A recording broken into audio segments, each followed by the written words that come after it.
പഴം അത് വരട്ടെ. നിന്നോട് 2 പഴം വാങ്ങിച്ചിട്ടല്ല പറഞ്ഞത്.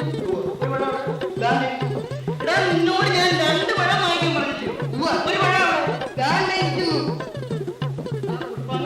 എന്തോ നിന്നോട് 2 പഴം വാങ്ങിക്കാൻ ഞാൻ പറഞ്ഞു. ഒരു പഴം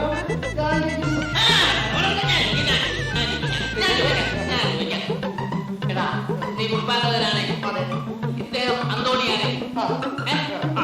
അപ്പോ ഇദ്ദേഹം കാശ് തന്നെ നിനക്ക് 2 പഴം വാങ്ങിക്കൊണ്ട് വരാനല്ലോ പറഞ്ഞത്. അല്ലയോ, ഒരു പഴം ഇവിടെ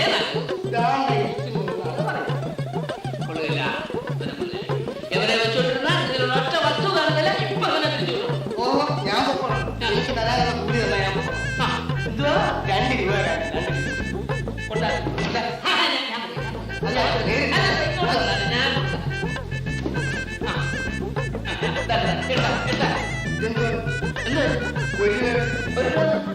അതല്ല എനിക്ക് 2 രൂപ 1 രൂപ